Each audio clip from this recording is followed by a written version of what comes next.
ঈদের ছুটিতে নারীর টানে ঘরমুখো হচ্ছে মানুষ। সকাল থেকে মহাসড়কে গোড়াই, মির্জাপুর, টাঙ্গাইল বাইপাস, রাবনা বাইপাস, এলেঙ্গা ও যমুনা সেতু পূর্ব পার পর্যন্ত যানবাহনের ধীর গতি। দূরপাল্লার যানবাহনের পাশাপাশি মাইক্রোবাস, প্রাইভেট কার, মোটরসাইকেল ও খোলা ট্রাকে করে নিজ গন্তব্যে যাচ্ছে যাত্রীরা। এলেঙ্গা থেকে যমুনা সেতু পর্যন্ত 13.5 কিলোমিটার যানবাহনের চাপ বেশি থাকায় ধীর গতিতে চলছে যানবাহন। তবে কোথাও যানজটের সৃষ্টি হয়নি। এদিকে জেলা পুলিশের পক্ষ থেকে যানজট নিরসনে মহাসড়কে বিভিন্ন স্থানে 1000 পুলিশ মোতায়েন করা হয়েছে।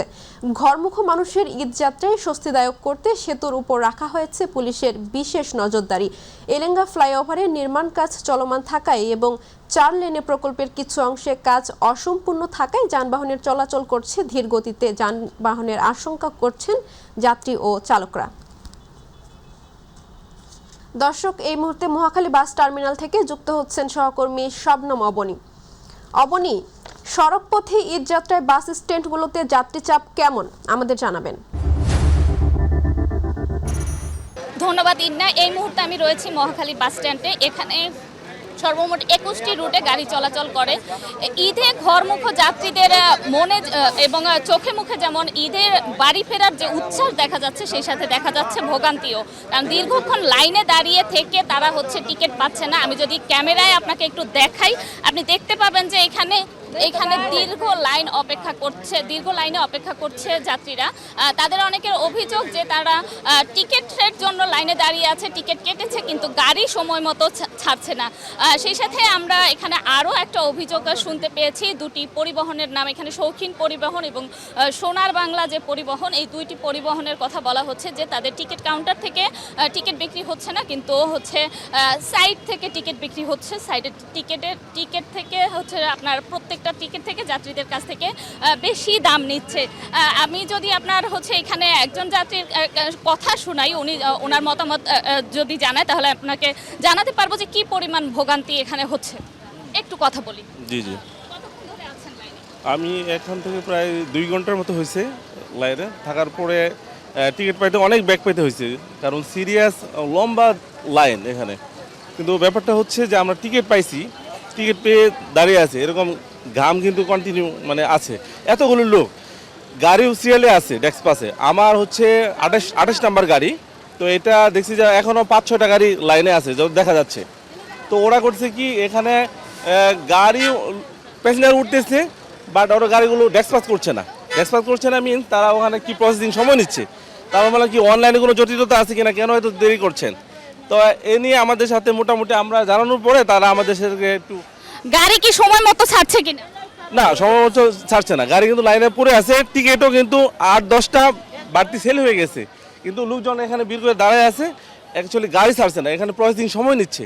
এগুলো যদি তাড়াতাড়ি ডেস্ক পাস করে তাহলে হবে কি, গাড়িগুলো চলে যাবে, লোকজন ভিড় কমে যাবে। ধন্যবাদ আপনাকে ইন্না। আমি একজন যাত্রীর কথা আপনাকে শোনাচ্ছিলাম যে উনি বলছিল যে এখানে তারা দীর্ঘক্ষণ লাইনে দাঁড়িয়ে আছে কিন্তু গাড়ি আসছে না বা গাড়ি সময় মতো ছাড়ছে না।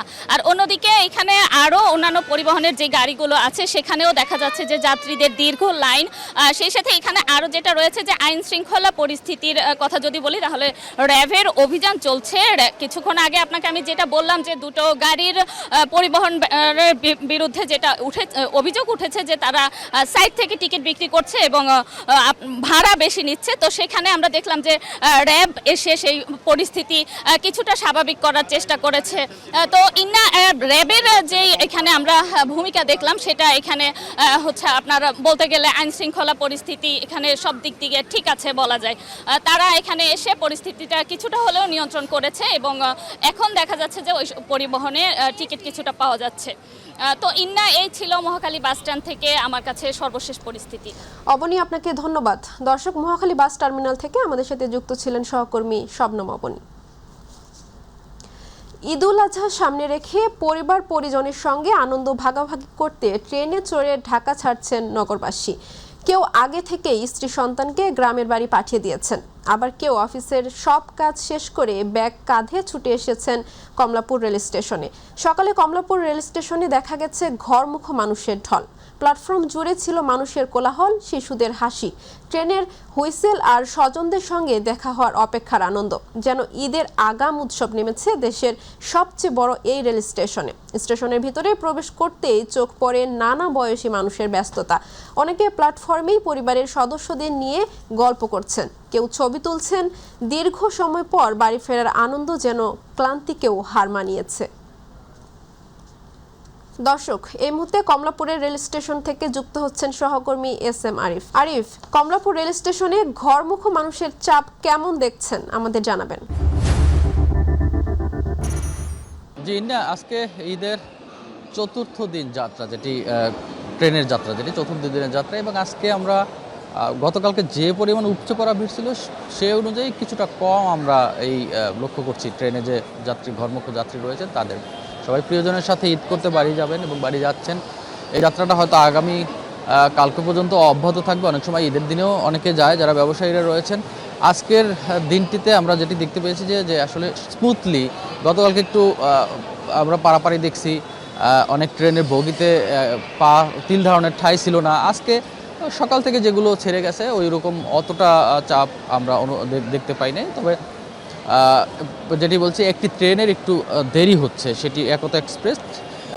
সেটির সময় ছিল হলো 10টা 15-তে এবং সেটি এখন সম্ভাব্য সময় আবার নতুন করে দিয়েছে 10টা 45। তো এছাড়া আসলে এই ট্রেন যাত্রায় আজকে কোনো ধরনের ভোগান্তি বা কিছু আমরা কিন্তু লক্ষ্য এখন পর্যন্ত করিনি। আমরা স্টেশন ম্যানেজারের সাথে কথা বলেছি, তিনি যেমনটি জানিয়েছেন আজকেও 68টি ট্রেন ঢাকা থেকে ছেড়ে যাচ্ছে এবং এর মধ্যে একজোড়া স্পেশাল ঈদ স্পেশাল ট্রেনও রয়েছে, বাকিগুলো আন্তনগর এবং অন্যান্য ট্রেন। এই যে 68টি ট্রেন আছে, এই ট্রেনের মধ্যে সকাল 9টা পর্যন্ত আমাদের যে তথ্য আছে, সকাল 9টা পর্যন্ত 19টি ট্রেন ছেড়ে গেছে এবং সবগুলো ট্রেনে একদম শিডিউল মতোই চলে এই কমলাপুর স্টেশন ছেড়েছে। আমরা সেটি নিশ্চিত হতে পেরেছি এখানে এসে, এবং যাত্রীরাও কিন্তু আসলে খুবই স্বাচ্ছন্দ্যে ভ্রমণ করতে পারছেন। সবার মধ্যেই সেরকম উচ্ছ্বাস রয়েছে। একটু উচ্ছ্বাস তো থাকবেই, জানেন যে ঈদের সময় বাড়ি যাবে, সবাই তার পরিবারের সাথে ঈদ আনন্দ ভাগাভাগি করবে, প্রিয়জনের সাথে ঈদ আনন্দ ভাগাভাগি করবে, এবং কোরবানি যেহেতু রয়েছে, কোরবানির মধ্যে একটু অন্যরকম মজা আছে, সবার বাসায় দাওয়াত খাওয়া, সবার সাথে দেখা হওয়া, এইরকম একটা আনন্দঘন মুহূর্ত কিন্তু সামনে তাদের রয়েছে। এই কারণে কিছু কিছু কষ্ট, কিছু কিছু প্রতিবন্ধকতা, কিছু কিছু যেটি বলে ভোগান্তি, এগুলোকে আসলে তোয়াক্কাও করা হয় না। আমরা অনেক যাত্রীর সাথেও কথা বলেছি, তারা বলছেন যে আজকে রাস্তাঘাট অনেক ফাঁকা। গতকালকে থেকে ঈদের ছুটি শুরু হয়ে গেছে, গতকালকে থেকেই আমরা দেখেছিলাম রাস্তাঘাট ফাঁকা, তবে ঈদের ছুটি শুরু হয়ে গেছে, আজকে আরও ফাঁকা। খুব স্মুথলি, খুব দ্রুত সময় প্ল্যাটফর্মে এসে যাত্রীরা পৌঁছেছেন। গতকালকে আমরা দু একজন যাত্রীকে কিন্তু একটু দেরিতে আসতে দেখেছি, কিন্তু আজকে আবার বেশ কয়েকজন যাত্রীর সাথে কথা বলেছি, তারা কিন্তু খুব দ্রুতই সময় মতোই তারা ট্রেনে এসে কিন্তু পৌঁছাতে পারছেন। এবং গতকালকে আমরা কিন্তু গত বৃষ্টি হয়েছিল, আপনি দেখছেন যে দীর্ঘ সময় কিন্তু বৃষ্টি হয়েছিল, সেই বৃষ্টির কারণেও অনেকের একটু ভোগান্তি ঘটেছিল। আজকে এখন পর্যন্ত বৃষ্টি হয়নি, তবে আকাশটা এখনও মেঘলা রয়েছে, সেটি আসলে বলা যায় না, বৃষ্টি হলেও হতে পারে। তবে এখন পর্যন্ত এই কমলাপুর স্টেশনে যে কটা ট্রেন ছেড়ে গেছে এটা শিডিউল মতো ছেড়ে গেছে, একটি ট্রেন ছাড়া, যেটি এখন একতা এক্সপ্রেস, সেটি সময়টা কিছুটা পরিবর্তন করা হয়েছে, 10টা 40 সেটি ছেড়ে যাওয়ার কথা রয়েছে। এবং যাত্রীরা যেটা বলেছি যে তারা কিন্তু খুবই উৎফুল্ল এবং খুবই স্মুথলি এবার যেতে পারছেন। অনেক আগে থেকে কিন্তু এবারে ঈদের ছুটিটা শুরু হয়েছে। আপনি যেটি কোরবানির সময় আমরা বা অন্যান্য ঈদের সময় 2 দিন আগে থেকে বেশিরভাগের সময় ছুটি শুরু হয়, আজকে এবার কিন্তু তারও আগে থেকে ছুটি শুরু হয়েছে। এই কারণে ভেঙে ভেঙেও অনেকে কিন্তু চলে যেতে পারছেন, অনেকে আগে গেছেন, অনেকে কিছু পরে যাবেন, আগামীকালকেও অনেকে যাবেন। এই যে যাত্রীদের যে আগে যে একটা চাপ দেখতাম, বিশেষ করে এবার কিন্তু আমরা ট্রেনের ছাদে উঠে যে যাত্রী যাওয়ার সেটি লক্ষ্য করিনি। গত ঈদেও কিন্তু আমরা সেটি লক্ষ্য করেছিলাম, ট্রেনের ছাদে উঠে কিন্তু ঝুঁকি নিয়ে মানুষ বাড়ি যাচ্ছেন, বাড়ি ফিরছেন, এবং অনেক জায়গায় দুর্ঘটনাও কিন্তু আমরা দেখতে পেয়েছি। সেগুলো আসলে এবার কিন্তু আজকে চতুর্থ দিনের মতো ট্রেন যাত্রা চলছে, সেখানে ঈদ যাত্রা চলছে, সেখানে কিন্তু আমরা লক্ষ্য করিনি। এবং এটি এনশিওর করছে যে যারা কর্মকর্তারা রয়েছেন তারা কিন্তু, এবং যে বিশেষ করে এখানে রেল কর্তৃপক্ষ রয়েছে, রেলের পুলিশ রয়েছেন এবং অন্যান্য যে আইনশৃঙ্খলা রক্ষাকারী বাহিনী রয়েছেন, সবাই কিন্তু আসলে সেগুলো নিশ্চিত করা হচ্ছে। এবং টিকিট ছাড়া ভ্রমণ, সেটিকেও কিন্তু আমরা দেখেছি 3 স্তরের নিরাপত্তা, 3 স্তরের চেকিং ব্যবস্থা, সেগুলো আমরা দেখেছি ঠিকঠাকভাবে করতে। সো এইরকমভাবে এবারে ট্রেন যাত্রাটা একদমই স্মুথ। গত ঈদের তুলনায়ও আমি যদি বলি, গত ঈদেও আমি এই ট্রেনের এই যে ডিউজ কভার করতে এসেছিলাম, তখন আমরা যেটা দেখেছি তার থেকেও এবারের ঈদ আরও বেশি, এই কোরবানির ঈদ আরও বেশি স্বস্তিতে মানুষ বাড়ি ফিরতে পারছেন। এটি কিন্তু এই ট্রেনের, অন্তত রেলের যাত্রাটা আমরা দেখতে পাচ্ছি। তো এই ছিল আমার কাছে সর্বশেষ। আরিফ, আপনাকে ধন্যবাদ। দর্শক, কমলাপুর রেল স্টেশন থেকে ঘরমুখো মানুষের যাত্রাপথের আজকের পরিস্থিতি জানাচ্ছিলেন সহকর্মী SM আরিফ। ঈদুল আজহা উপলক্ষে ঘরমুখো মানুষের নিরাপদ ও নির্বিঘ্ন যাত্রা নিশ্চিত করতে সারা দেশে নদীপথে জোরদার নিরাপত্তা ব্যবস্থা গ্রহণ করেছে নৌপুলিশ। নৌপুলিশের অতিরিক্ত IGP মোহাম্মদ রেজাউল করিমের দিক নির্দেশনায় কর্মকর্তা ও সদস্যরা নিরলসভাবে দায়িত্ব পালন করছেন। রাতে নৌপুলিশের সদর দপ্তর এক সংবাদ বিজ্ঞপ্তিতে এ তথ্য জানিয়েছে। নৌপুলিশ জানায়, নৌপুলিশের আওতাধীন উত্তর ও দক্ষিণ বিভাগের 11টি অঞ্চলে গুরুত্বপূর্ণ লঞ্চঘাট, ফেরিঘাট ও নৌপথে টহল কার্যক্রম বৃদ্ধি করা হয়েছে। উত্তর বিভাগের ঢাকা, নারায়ণগঞ্জ, ফরিদপুর, রাজশাহী, টাঙ্গাইল, সিলেট ও কিশোরগঞ্জ এবং দক্ষিণ বিভাগের চাঁদপুর, বরিশাল, খুলনা ও চট্টগ্রামের বিভিন্ন ইউনিটে বিশেষ নিরাপত্তা জোরদার করা হয়েছে। সার্বিক নিরাপত্তা তদারকিতে গুরুত্বপূর্ণ স্থানে কন্ট্রোল রুম স্থাপন করা হয়েছে।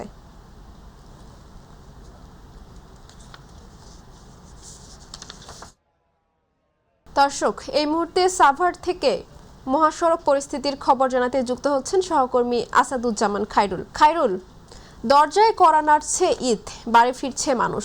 তো মহাসড়কে কেমন পরিস্থিতি দেখছেন আমাদের জানাবেন।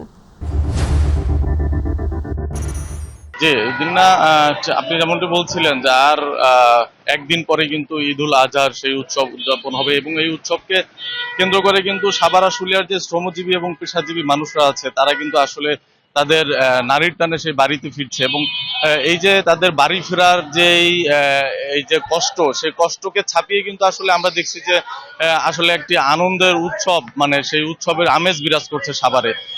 এবং মহাসড়কের কথা যদি একটু বলি, যে আমি আপনাদেরকে একটু দেখাই, আমি কিন্তু আছি এখন বাইবেল এবং হচ্ছে নবীনগরের যে মহাসড়ক, সেই মহাসড়কটিতে কিন্তু আমি অবস্থান করছি। আমরা কিন্তু দেখতে পাচ্ছি সকাল থেকে কিন্তু মহাসড়কের অবস্থা একদম স্বাভাবিক রয়েছে। গতকালকে রাতে যদিও একটু চাপ ছিল মহাসড়কে, এবং আজকে কিন্তু সকালবেলা একদমই স্বাভাবিক আমরা দেখতে পাচ্ছি। এবং যেটা আমরা আশঙ্কা করছি যে বেলা বাড়ার সাথে সাথে কিছুটা চাপ বাড়বে, যদিও চাপ বাড়বে তারপরও কিন্তু আসলে আমরা যে প্রশাসনের সাথে কথা বলেছি, হাইওয়ে এবং হচ্ছে যে ট্রাফিক বিভাগ, তাদের সাথে কথা বলেছি, তারা যেটি আমাদেরকে জানিয়েছে হয়তোবা বাইবেল এবং হচ্ছে নবীনগরের যে জায়গাটুকু, এই জায়গাটুকুতে হয়তোবা কিছুটা চাপ থাকতে পারে, কিন্তু জ্যামজটের সৃষ্টি হওয়ার কোনো আশঙ্কা নেই। এবং আমরা গতকাল থেকে কিন্তু তাই দেখে আসছি। এছাড়া আমরা যদি বলি যে আজকে কিন্তু সবচেয়ে বড় যে ছুটি, এই যে পোশাক শিল্প কারখানার প্রায় 45% পোশাক কারখানা কিন্তু আজকে ছুটি হবে। এই ছুটি হওয়ার সাথে সাথে কিন্তু আসলে এই যে বাস স্ট্যান্ডগুলোতে কিন্তু আসলে যাত্রীর চাপ বাড়বে, এবং মহাসড়কে তখন কিন্তু গাড়ির পরিমাণ বেড়ে যাবে বলে আমরা যতটুকু জানতে পেরেছি। তো সাভারের যেই কয়েকটি পয়েন্ট আছে, যে পয়েন্টগুলোতে আসলে বেশি সংখ্যা করা হচ্ছে যে যানজটের, সেই পয়েন্টগুলোতেও কিন্তু প্রশাসন তাদের সর্বোচ্চটা দিয়ে চেষ্টা করেছে। আমরা দেখেছি মোড়ে মোড়ে কিন্তু বিপুল সংখ্যক পুলিশ সদস্যরা কাজ করছে। যেমন ঢাকা জেলা পুলিশের কিন্তু প্রায় 650 পুলিশ সদস্য কিন্তু অতিরিক্ত মোতায়েন করা হয়েছে সাভার আশুলিয়ার এই জোনটিকে কেন্দ্র করে, যেন কোনোভাবেই যেন রাস্তায় যানজট তৈরি না হয়। তবে আমরা যেটুকু মানে জানতে পেরেছি এবং যেটুকু দেখছি, তাতে কিন্তু এবারের ঈদ হবে স্বস্তির, এবং এবারের ঈদে কিন্তু আসলে যাত্রীরা আমাদেরকেও জানিয়েছে স্বস্তি। তবে ভাড়ার যে বিষয়টি, সেই ভাড়ার বিষয়টি কিন্তু আসলে একটু বরাবরের মতো সেই অভিযোগ রয়েই গেছে যে স্বাভাবিক ভাড়ার থেকে কিন্তু অতিরিক্ত ভাড়া আদায় করা হচ্ছে। এবং এই অতিরিক্ত ভাড়া আদায়ের ক্ষেত্রে কিন্তু আমরা দেখেছি এবং শুনেছিও যে যেই মধ্য সত্তা যেই কিছু ব্যক্তি আছে যারা আসলে দালাল প্রকৃতির লোক, তারা কিন্তু আসলে এই যে যাত্রীদের কাছ থেকে এক প্রকার জিম্মি করে কিন্তু অতিরিক্ত টাকা আদায় করছে, এমনটা কিন্তু আমাদেরকে যাত্রীরাও বলেছে এবং এই যে পরিবহন খাতে যারা জড়িত আছে তাদেরও কেউ কেউ আমাদেরকে এই কথাটি বলেছে। এবং সাভার আশুলিয়ার যে এই যে নবীনগর থেকে যে চন্দ্রা যে মহাসড়ক, এই মহাসড়কের পাশে যেই বাসগুলো 2 দিন যাবত দাঁড়িয়ে থাকে বা আছে এখনো, এই বাসগুলোতে কিন্তু আসলে টিকিটের কোনো ব্যবস্থা নেই। এরা কিন্তু আসলে রাস্তা থেকে রানিং এ যাত্রী তুলে এবং এই যে যাত্রী তোলা, এইখানেই কিন্তু আসলে সেই দালাল চক্রটি কাজ করে। তো সব মিলিয়ে সাভার আশুলিয়ার একটি সবাই আর কি আশাবাদী যে এবারের ঈদ যাত্রা গতবারের ঈদগুলো থেকে একটু ভিন্ন হচ্ছে এবং ঈদ স্বস্তির যাত্রা হচ্ছে বলেই মনে করছে সবাই। সাভার থেকে ঈদ যাত্রা নিয়ে মহাসড়কের সর্বশেষ পরিস্থিতি আমার কাছে এই ছিল। খায়রুল, আপনাকে ধন্যবাদ। দর্শক, সাভার থেকে মহাসড়ক পরিস্থিতির খবর জানাতে যুক্ত ছিলেন সহকর্মী আসাদুজ্জামান খায়রুল। দর্শক, এই মুহূর্তে ভোলা থেকে ঘাট পরিস্থিতির খবর জানাতে যুক্ত হচ্ছেন সহকর্মী আরিফ হোসেন লিটন। লিটন, নদীপথে ঘরমুখ মানুষের পরিস্থিতি কেমন দেখছেন আমাদের জানাবেন। ইন্না, আপনি জানেন যে আর একদিন পরেই মুসলমানদের যে বড় একটি ধর্মীয় অনুষ্ঠান অর্থাৎ ঈদুল আজহা কোরবানি ঈদ, সেই কোরবানি ঈদকে ঘিরে কিন্তু উপকূলীয় এই অঞ্চলের মানুষের নারীর টানে ঘরে ফেরা যে সমস্ত মানুষ রয়েছে তারা কিন্তু ঈদ উদযাপন করার জন্য নদীপথে ফিরেই কিন্তু এক নদীপথ ছাড়া এই উপকূলে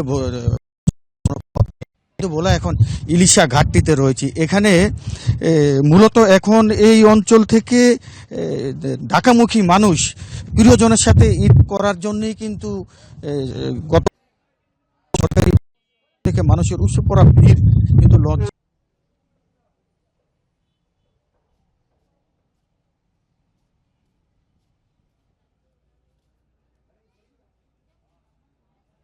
সকাল নদী কানায় কানায় ভরা, হঠাৎ করেই কিন্তু দমকা হাওয়া বাতাস বয়, যার ফলে কিন্তু এই পথে এখন চলাচল করা অনেকটাই রিস্ক, যেমনটা আমরা কিন্তু দেখতে পাচ্ছি। তার উপরে যে লঞ্চে অতিরিক্ত যাত্রী নিয়ে লঞ্চ চলাচল করতে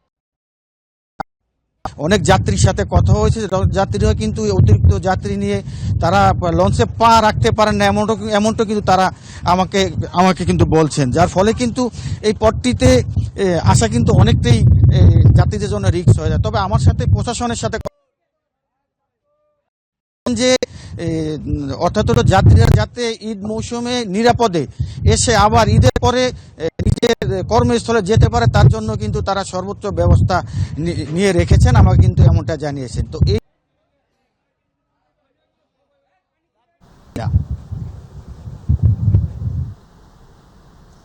লিটন, আপনাকে ধন্যবাদ। ত্যাগের মহিমায় মহিমান্বিত মুসলমান সম্প্রদায়ের সর্ববৃহৎ উৎসব পবিত্র ঈদ উল আজহার আর মাত্র 5 দিন বাকি। এ উপলক্ষে লক্ষ্মীপুরের 6টি উপজেলায় প্রায় 3000 ছোট বড় খামারে কোরবানির পশুর পরিচর্যায় শেষ মুহূর্তের ব্যস্ত সময় পার করছেন খামারিরা।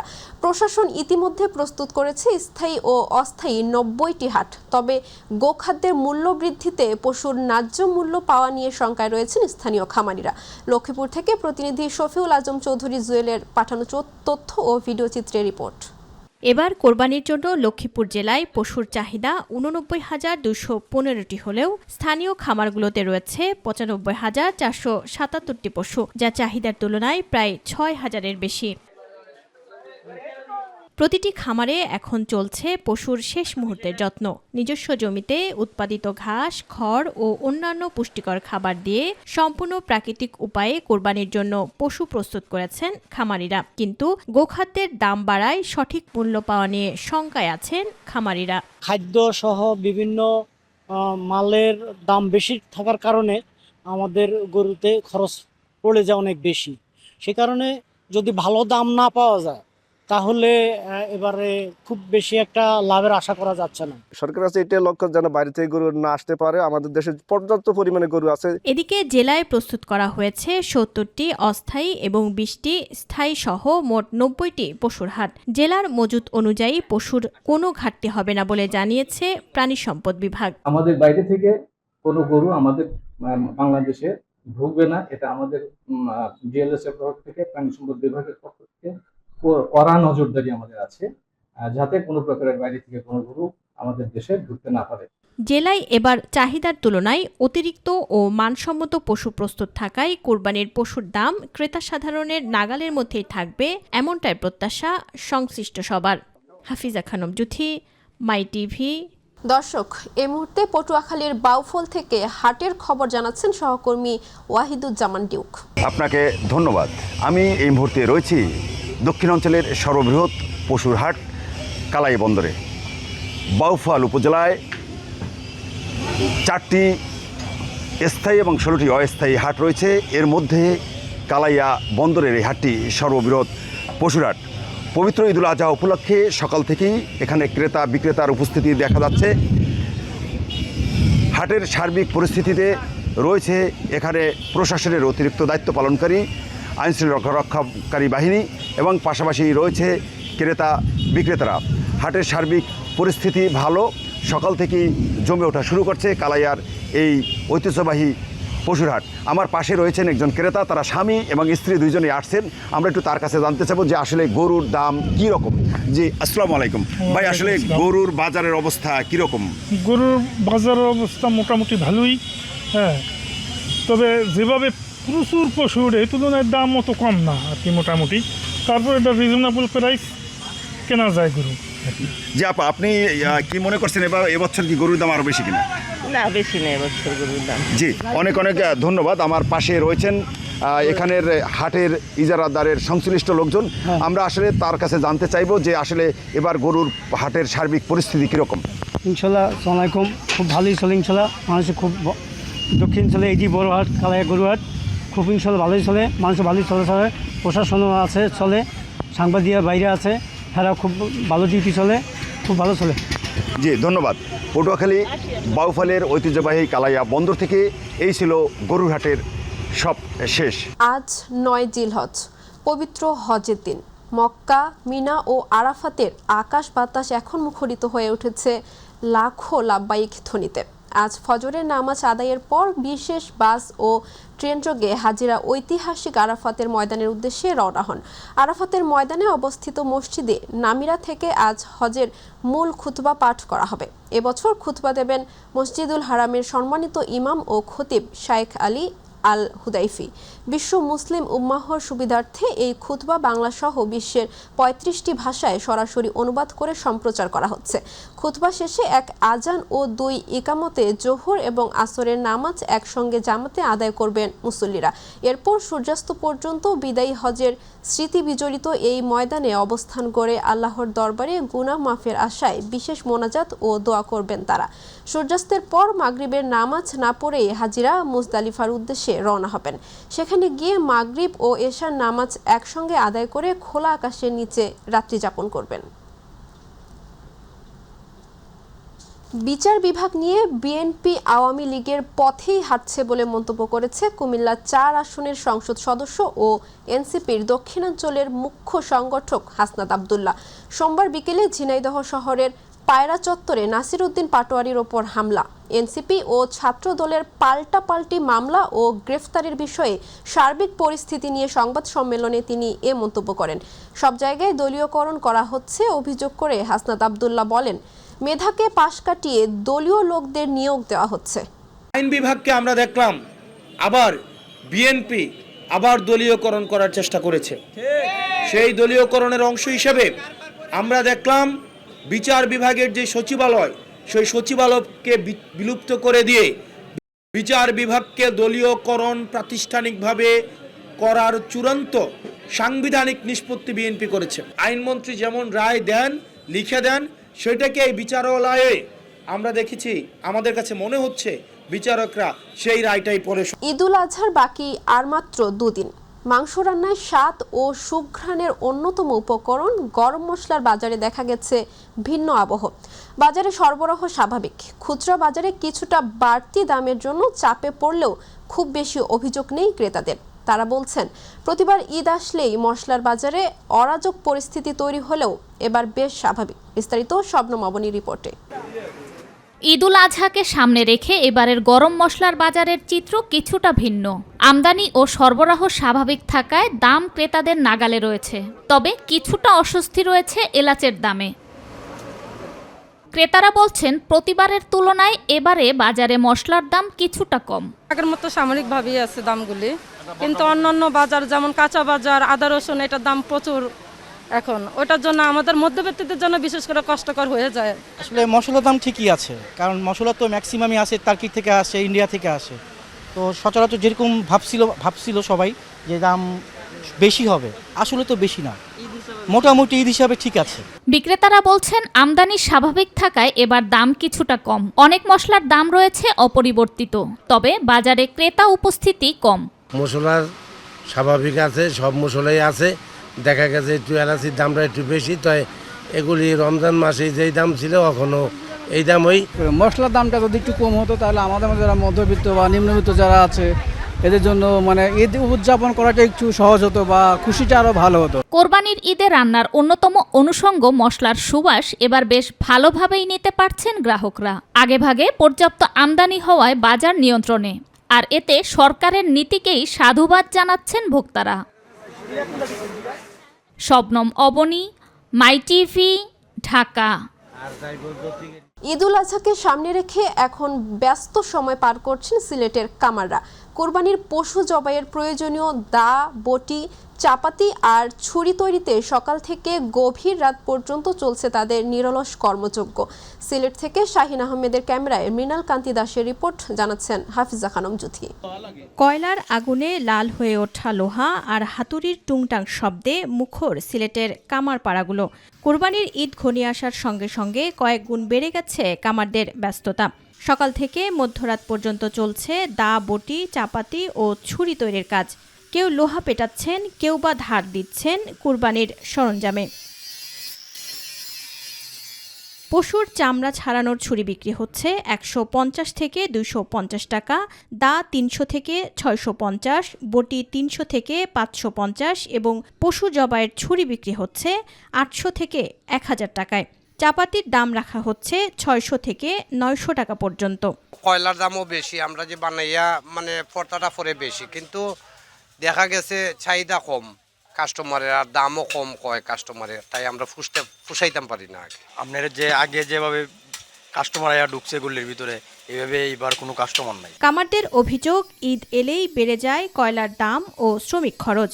আগে যেখানে 2 জন শ্রমিক কাজ করতেন, এখন সেখানে কাজ করছেন 5 থেকে 6 জন। অতিরিক্ত কাজের চাপ সামাল দিতে অনেক দোকান নতুন অর্ডার নেওয়া বন্ধ করে দিয়েছে। গতবার থেকে এই তুলনায় অনেক বেশি লোহা লাক্করের দাম, কয়লার দাম হওয়ার কারণে আমরাও ঠিক মতো কিনতে পারতেছি। গতবার থেকে এবার দাম বেশি, আমরা তো আইজ করি না, আমরা বরাবর করি। হাফিজা খানম জুথি, মাই টিভি। নারায়ণগঞ্জের রূপগঞ্জে ইটিপি বা বর্জ্য শোধনাগার ছাড়াই ডাইং কারখানার বিষাক্ত পানি ছেড়ে দেওয়ায় ডুবছে রাস্তাঘাট ও বসতবাড়ি। তারা পৌরসভার কাজীপাড়া এলাকায় রনি ডাইং সহ কয়েকটি মিলের কেমিক্যালযুক্ত পানিতে ভেঙে গেছে সড়ক। ঘরে পানি ওঠায় চরম দুর্ভোগে পড়েছেন হাজারো মানুষ। প্রতিনিধি মকবুল হোসেনের পাঠানো তথ্যে রিপোর্ট তামান্না সাদিকার। এটি কোনো খাল বা ডোবা নয়, ছিল কাজীপাড়ার মানুষের একমাত্র চলাচলের রাস্তা। কিন্তু রনি ডাইং সহ আশেপাশের কয়েকটি মিলের বিষাক্ত বর্জ্যে রাস্তাটি এখন পরিণত হয়েছে কেমিক্যালের স্রোতে। স্থানীয়দের অভিযোগ, কোনো রকম ইটিপি ছাড়াই মিলের এই বিষাক্ত পানি সরাসরি লোকালয়ে ছেড়ে দেয়া হচ্ছে। রনি ডাইং, ফাড়িয়া, তারপরে আয়াতালি বুয়া, এই 3টা ফ্যাক্টরির পানি আমাদের এলাকায় এই আজকে 1 সপ্তাহ যাবত ঢুকতেছে। শুধু তাই নয়, তীব্র দুর্গন্ধে পুরো এলাকায় দেখা দিয়েছে মারাত্মক স্বাস্থ্য ঝুঁকি। অথচ পরিস্থিতি সামাল দেওয়ার বদলে মিল কর্তৃপক্ষ প্রভাবশালী মহলের জোরে রাস্তায় পানি ফেলছে বলে অভিযোগ ভুক্তভোগীদের। পুরো একটা ড্রেন আছে, এই ড্রেনটার ক্যাপাসিটিটা খুব কম, অনেক অসুবিধা হয়। কয়েকটা ফার্ম চলে এই ড্রেনে, তো এই ড্রেনটা সংস্কার কিংবা ডেভেলপমেন্ট করে কিভাবে সবগুলি ফার্ম চালানো যায়। শিল্প কারখানার বর্জ্যে যখন জনজীবন পুরোপুরি বিপর্যস্ত, তখন প্রশ্ন উঠেছে পরিবেশ অধিদপ্তর, তারা পৌরসভা, উপজেলার প্রশাসনের নজরদারি নিয়ে। তবে বর্ষার আগেই দ্রুত ব্যবস্থা নেওয়ার আশ্বাস দিয়েছেন স্থানীয় প্রশাসন। এই এলাকাতে আমরা 4টি খাল চিহ্নিত করেছি। পানি উন্নয়ন বোর্ড একই সাথে পিআই অফিসের মাধ্যমে আমরা চেষ্টা করছি খালগুলো বর্ষার আগেই পানি চলাচলের ব্যবস্থা যেন থাকে। শিল্প কারখানার দূষণ বন্ধ করে দ্রুত জনদুর্ভোগ নিরসনে প্রশাসন কঠোর ব্যবস্থা নেবেন, এমনটাই প্রত্যাশা স্থানীয় ভুক্তভোগীদের। তামান্না সাদিকা, মাই টিভি। মুসলমানদের ধর্মীয় উৎসব পবিত্র ঈদ উল আজহার আর মাত্র 2 দিন বাকি। ইতিমধ্যে সরকারি ছুটি হওয়ায় স্বজন ও পরিবারের সাথে ঈদের আনন্দ ভাগাভাগি করতে বরিশাল সহ দক্ষিণাঞ্চলের 21 জেলায় কয়েক লাখ মানুষ ছুটছে পরিবহনে। তাই নিরাপদ সড়ক নিশ্চিতের পাশাপাশি ঘরমুখো মানুষ যাতে হয়রানি বা দুর্ঘটনা এড়াতে পারে সে লক্ষ্যে দিনরাত কাজ করছে বরিশাল মেট্রোপলিটন পুলিশ ও বিআরটিএফ বরিশাল সার্কেল। নগরীর নথুল্লাবাদ ও রূপাতলী বাস টার্মিনাল সহ গুরুত্বপূর্ণ পয়েন্টগুলোতে নেওয়া হচ্ছে বাড়তি সতর্কতা। একই সাথে বাস কাউন্টারগুলোতে সরকার নির্ধারিত ভাড়ার তালিকা অনুযায়ী ভাড়া আদায়ের লক্ষ্যে অভিযান পরিচালনা করেন বরিশাল বিআরটি এর পরিচালক মোহাম্মদ জিয়াউর রহমান সহ একাধিক নির্বাহী ম্যাজিস্ট্রেট। এ সময় সড়কে রং পার্কিং, অতিরিক্ত যাত্রী বোঝাইয়ের অভিযোগে কয়েকটি পরিবহনকে জরিমানা করেন। পবিত্র ঈদ উল আজহা উপলক্ষে রাজবাড়ীর দৌলতদিয়া ফেরিঘাট, লঞ্চঘাট ও বিভিন্ন বাস কাউন্টার পরিদর্শন করেছেন জেলা প্রশাসক আফরোজা পারভিন ও পুলিশ সুপার মোহাম্মদ মনজুর মোর্শেদ। সোমবার বিকেলে পরিদর্শন শেষে তারা জানান, ঈদযাত্রা নির্বিঘ্ন ও নিরাপদ রাখতে প্রশাসন, আইন শৃঙ্খলা বাহিনী, নৌপুলিশ ও সংশ্লিষ্ট সকল সংস্থা সার্বক্ষণিক নজরদারিতে রয়েছে। যাত্রীদের অতিরিক্ত ভাড়া আদায়, চাঁদাবাজি ও হয়রানি বন্ধে কঠোর মনিটরিং করা হচ্ছে বলেও জানান তারা। এছাড়া পশুবাহী যানবাহন চলাচলে কোনো ধরনের বাধা বা চাঁদাবাজির অভিযোগ না পাওয়ার কথা উল্লেখ করেন। চাঁদপুর লঞ্চ ঘাটে আকস্মিক কালবৈশাখী ঝড়ে 2 যাত্রীবাহী লঞ্চের সংঘর্ষে অন্তত 10 জন আহত হয়েছেন। সোমবার দুপুরে প্রবল ঝড় ও দমকা হাওয়ার মধ্যে ঘাটে ভিড়তে গিয়ে ঈগল 7 ও ময়ূর 2 লঞ্চের মধ্যে এ দুর্ঘটনা ঘটে। সংঘর্ষের পর যাত্রীদের মধ্যে আতঙ্ক ছড়িয়ে পড়ে এবং হুড়োহুড়িতে নারী, শিশু সহ কয়েকজন আহত হন। আহতদের চাঁদপুর সরকারি জেনারেল হাসপাতালে ভর্তি করা হয়েছে। পরে নৌপুলিশ, কোস্টগার্ড, ফায়ার সার্ভিস ও স্কাউট সদস্যরা উদ্ধার কার্যক্রম চালিয়ে পরিস্থিতি নিয়ন্ত্রণে আনেন। পদ্মা নদীতে বৈরী আবহাওয়ার কবলে পড়ে একটি গরু বোঝাই ট্রলার ডুবির ঘটনা ঘটেছে।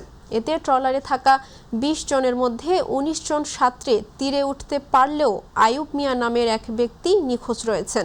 এছাড়া ট্রলারে থাকা 28টি গরুর মধ্যে 5টি জীবিত উদ্ধার করা হলেও বাকি 23টি গরু স্রোতে ভেসে গেছে। ফরিদপুরের চর ভদ্রাসন থেকে কেরানীগঞ্জ যাওয়ার পথে পদ্মা নদীর মাঝখানে পদ্মা সেতুর 15 নম্বর পিলার বরাবর এ দুর্ঘটনা ঘটে।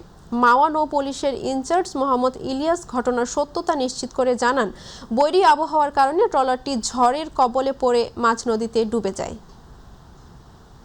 সাভারের শীর্ষ মাদক ব্যবসায়ী শামীমের সঙ্গে পুলিশের 3 কর্মকর্তার যোগাযোগের অভিযোগে তাদের ক্লোজ করে পুলিশ লাইন্সে সংযুক্ত করা হয়েছে বলে জানিয়েছেন ঢাকা জেলার পুলিশ সুপার শামীমা পারভিন।